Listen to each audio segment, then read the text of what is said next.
Hello, you guys. Welcome to the Wise Woman Way.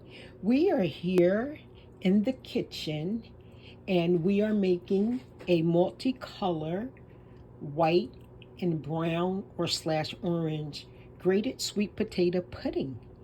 And this is going to be delicious. We have a little coconut in it.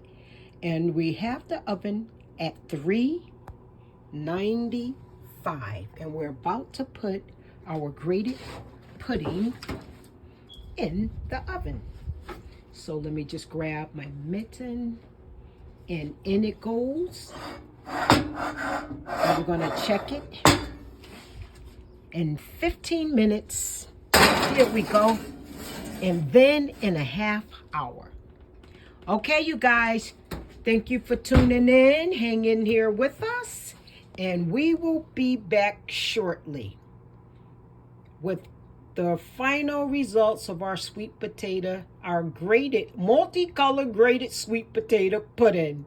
I'll show you guys.